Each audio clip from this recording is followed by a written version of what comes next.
Ya estamos. Bueno, ¿No?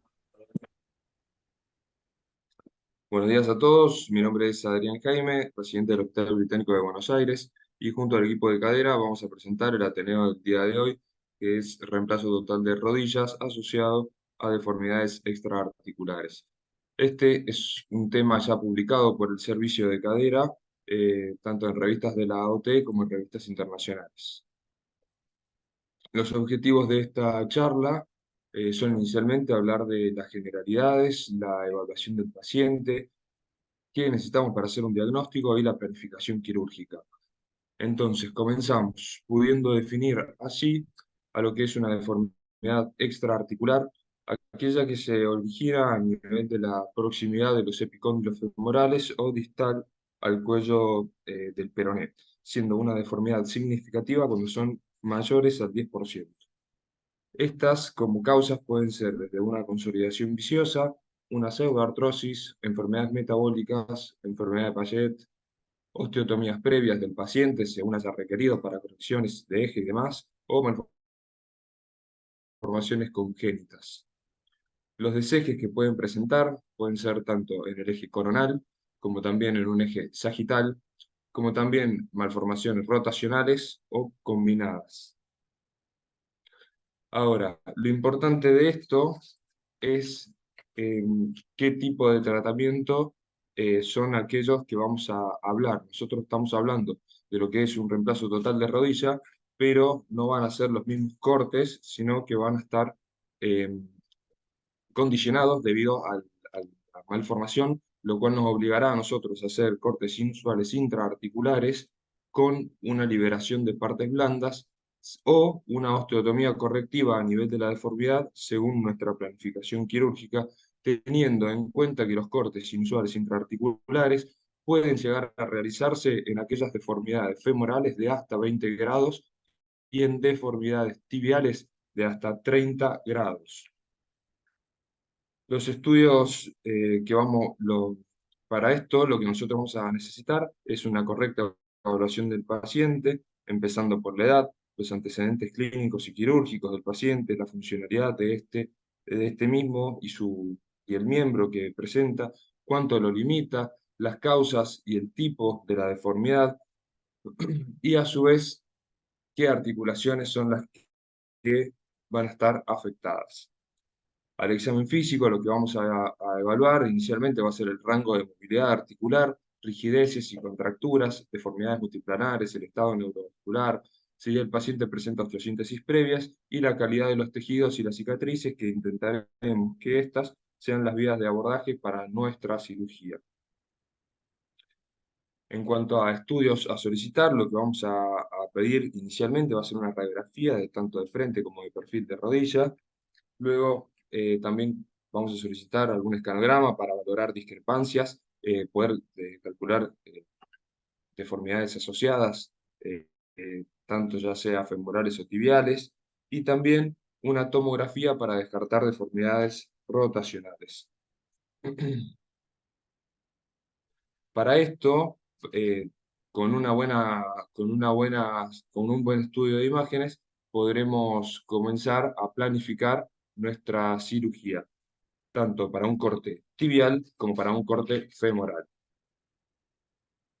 Inicialmente, para nuestro corte femoral, vamos a comenzar teniendo en cuenta que este debe ser a 90 grados del eje mecánico femoral y que aquellas deformidades en varo van a generar una gran resección del cóndilo lateral y nuestro punto de entrada va a ser por lateral. En cambio, en aquellas deformidades en valgo, nuestra gran resección va a ser del cóndilo medial y nuestro punto de entrada va a ser desde medial. Por tanto, estos cortes, al ser cortes inusuales, lo que siempre tenemos que tener en cuenta es que deben respetar las inserciones ligamentarias, es decir, los epicóndilos, para no generar inestabilidades posteriores.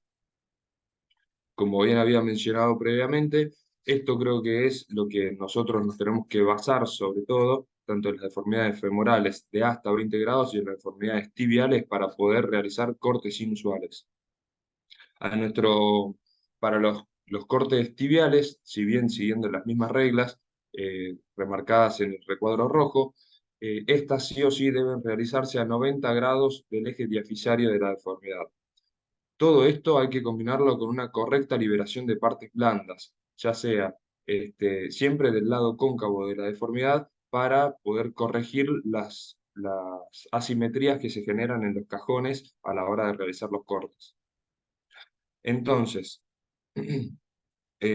para ser un poco más ilustrativos, acá vamos a mostrar imágenes de la corrección, tanto en el eje femoral, perdón, tanto en el eje femoral, el cual, si nuestra línea del eje mecánico a 90 grados a nivel distal cae por debajo de la inserción ligamentaria, es que nosotros podemos realizar cortes inusuales intraarticulares.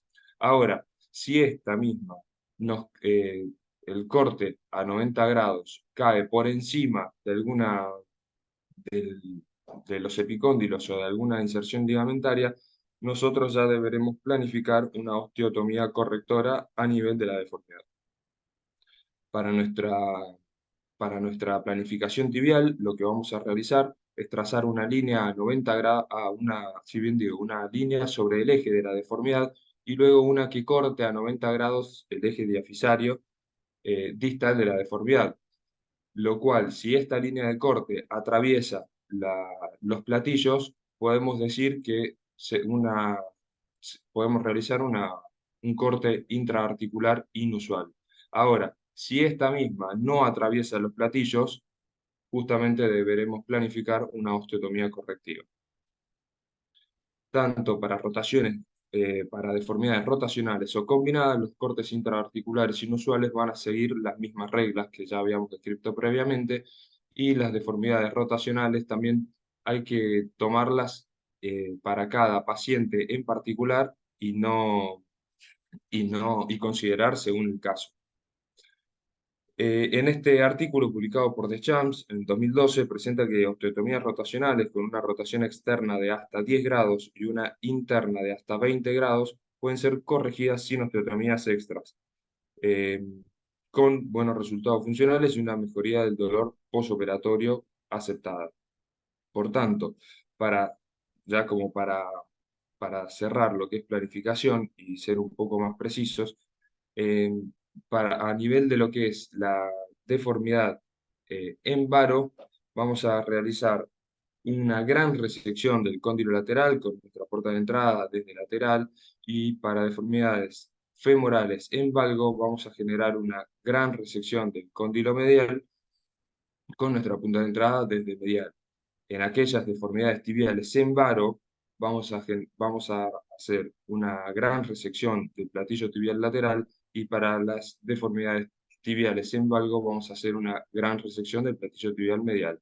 Todo esto va a resultar en un cajón asimétrico. ¿Cómo hay que corregirlo? Con la correcta liberación de partes blandas desde el lado cóncavo de la deformidad.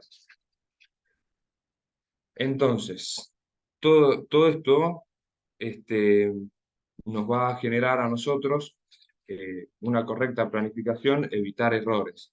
Ahora, en caso de que a nosotros tanto la planificación nos dé como por fuera de estos parámetros, en deformidades femorales de 20 y deformidades tibiales de 30 grados, si nosotros tratamos de hacer únicamente cortes óseos inusuales intraarticulares, podemos llegar a generar compromiso ligamentario con inestabilidades posteriores y un deseje final o una falta de corrección del eje del miembro. Por tanto, en estos casos es cuando deberemos evaluar osteotomías extraarticulares. De ser posible, siempre en el mismo tiempo quirúrgico del reemplazo, y haciendo primero la osteotomía para la corrección del eje y posterior a eso el reemplazo total. En este estudio presentado por Marczak, él mostró que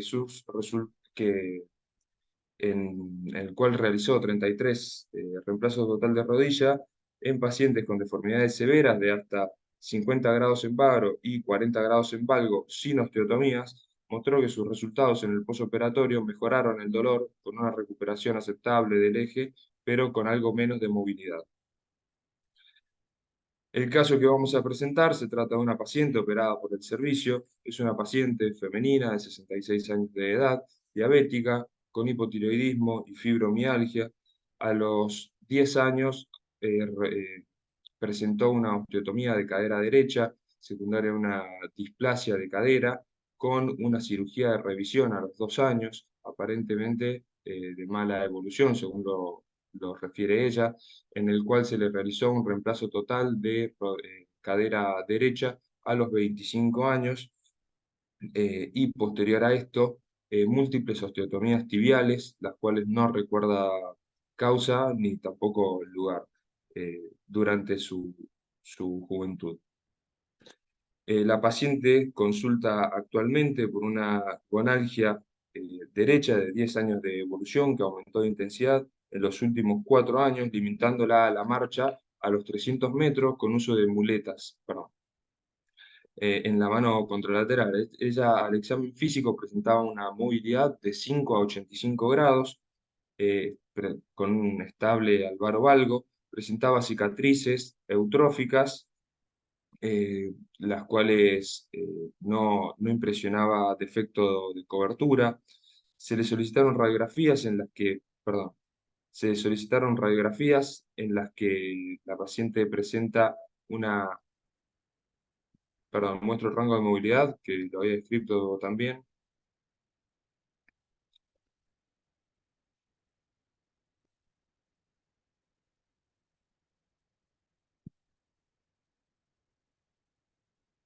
Se puede ver que también en el intraoperatorio la paciente cedía un poco más su movilidad pasiva, la cual estaba limitada por dolor.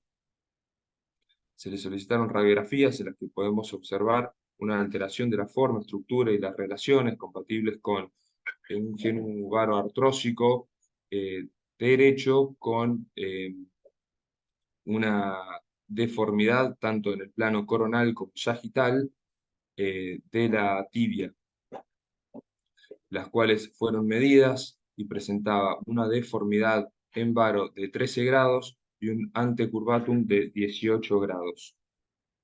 Se le solicitaron resonancias, tomografías, perdón, en la cual se descarta un compromiso rotacional, y se le solicitó un escanograma en el cual presentaba una discrepancia de hasta 5 centímetros del miembro. Esta fue, digamos, nuestra planificación quirúrgica, la cual se le realizó un reemplazo total de rodilla sin requerimiento de osteotomía, únicamente con cortes inusuales intraarticulares y con una correcta liberación de partes blandas. Se logró una corrección del eje y la paciente, bueno, acá muestro como se observa en nuestra planificación, que coincide con el de la prótesis, perdón, y esta es la paciente al mes posoperatorio con un rango de movilidad de 5 a 90 grados.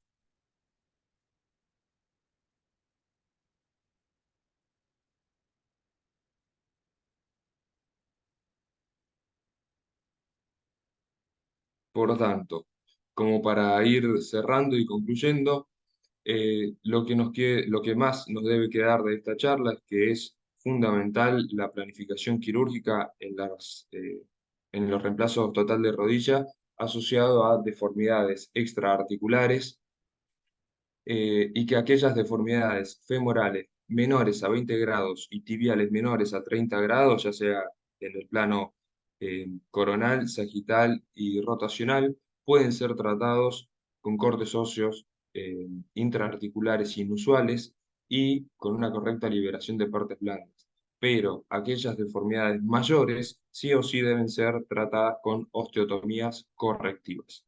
Lo que determina la conducta es la estabilidad articular resultante. Siempre y cuando tengamos una buena planificación quirúrgica, podremos programar bien nuestra cirugía. Les agradezco a todos y estamos. Muchas gracias, Adrián. Muy bueno el tema.